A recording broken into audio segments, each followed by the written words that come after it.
Hello, my name is Payada. You can know me as an organizer of Intermeso and International Championship. I would like to share with you my experience with two-player game of Through the Ages. Some of these concepts and strategies can be also applied in a 3-player and 4-player games, but my main focus is on a 2-player. Let's dive in.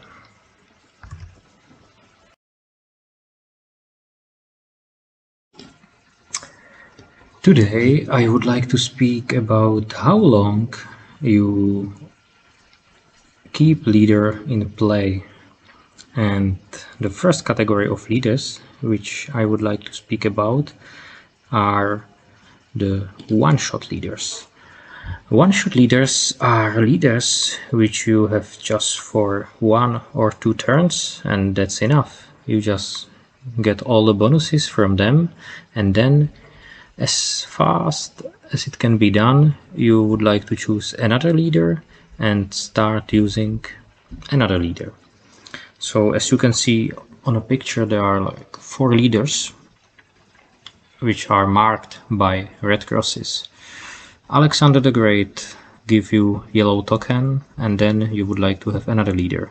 Hippocrates, you would like to have it for 2 turns before you switch to other leader, but we can also say that it's like one-shot leader. You have it only for 2 turns. Christopher Columbus can give you the colony for which you need him elected only 1 turn, and Maximilian Robespierre can give you new government pretty cheaply with very nice discount. You can use him to revolt 2 times or more, but usually 1 is enough. So these 4 leaders are one-shot leaders.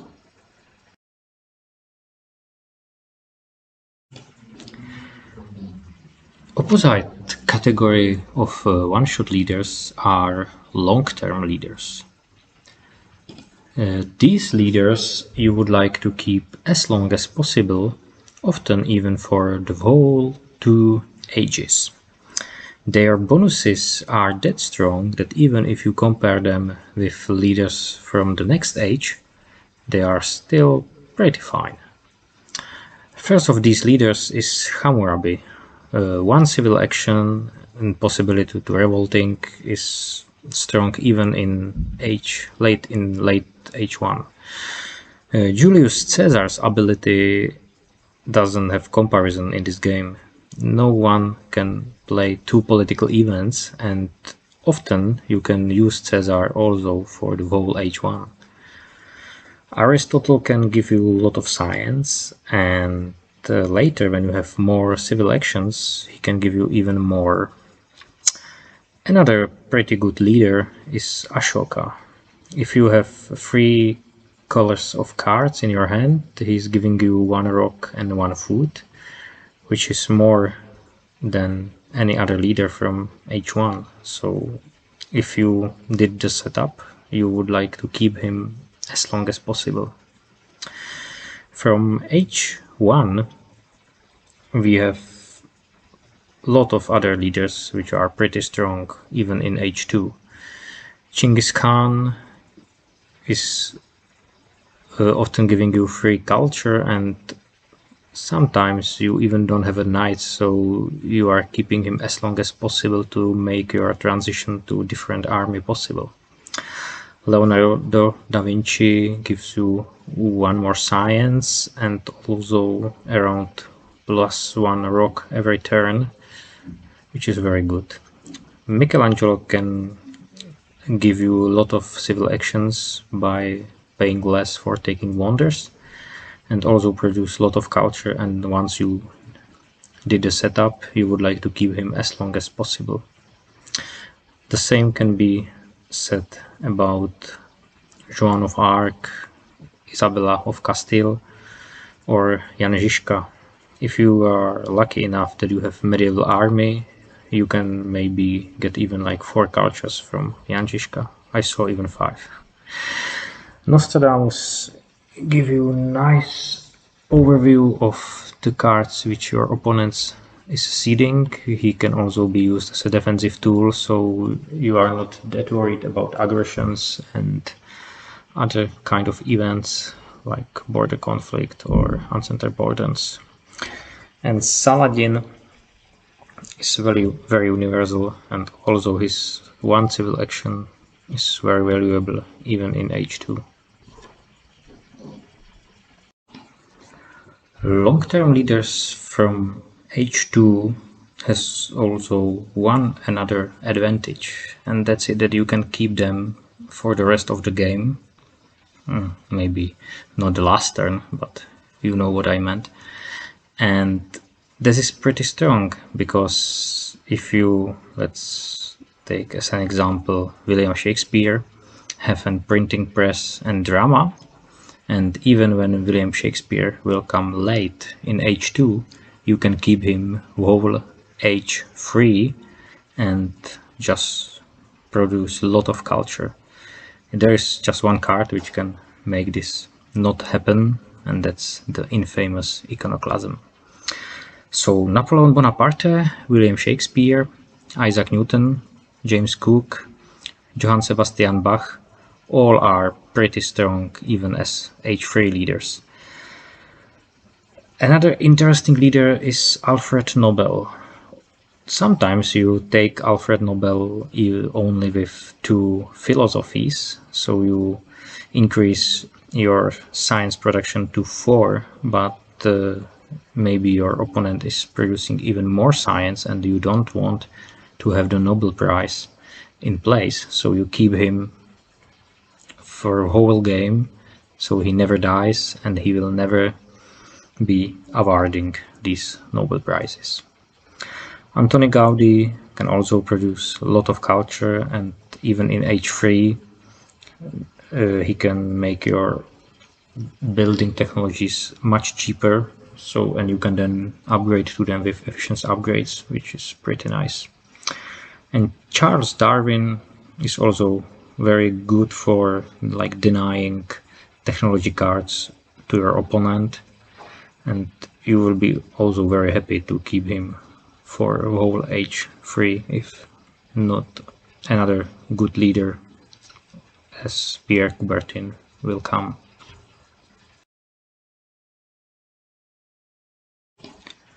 You may notice that I didn't put sign to all leaders, so let's talk about the rest of them.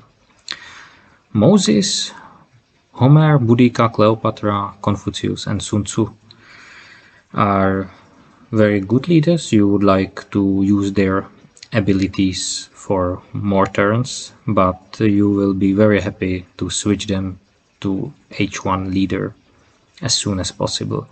This is true especially about Homer, because as fast as you have built your wonder, you would like to switch him for another leader to keep his happy face as well.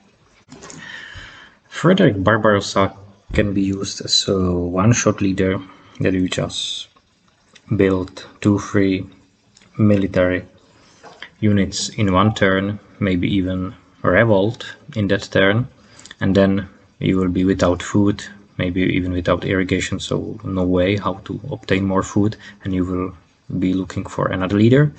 Or you can just have irrigation, be using Frederick Barbarossa every turn, bidding for colonies, or using Himeji Castle to punish your opponent.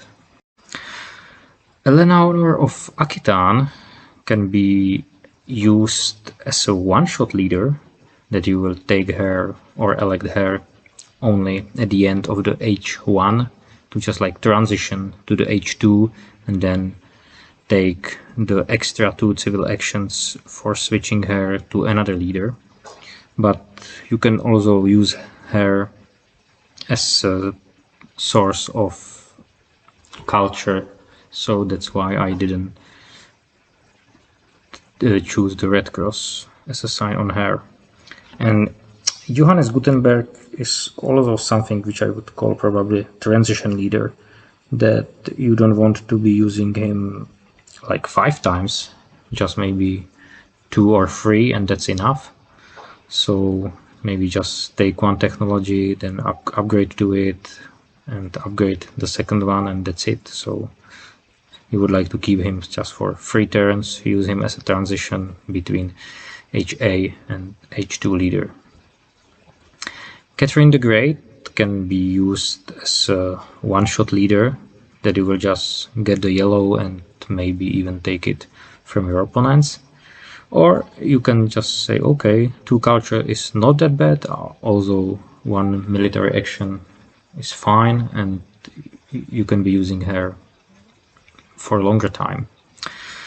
Maria Theresia is very good for bidding for colonies, because her bonus is decided after the colonies hit the place. So if you start the turn stronger, but then you win a colony, and you are weaker later, you will get 3 rocks for rebuilding your army. But often you don't have that much food to increasing population all the time, so you just take her, increase populations 3 to 5 times, and then you are happy to switch her for another leader. The same can be said about James Watt, because you just need to take the technologies, upgrade to them, and that's it. You will even get some culture when he leaves play. So ideally you would like to have James Watt only for 2-3 turns, and then take another leader which will have better benefits for you.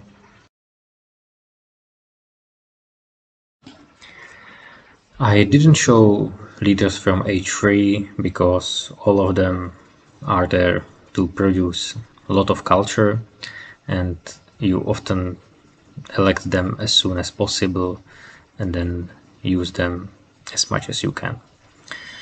The only exception should be Pierre Coubertin, which you can use as a one-shot leader at the end of the H3, just to take that 8 culture for the Olympic Games, even without any bread and circuses technologies.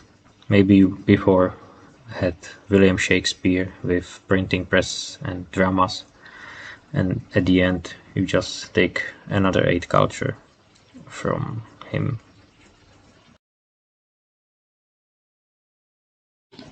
I divided leaders to these categories to help me see how I would like to progress during the whole game.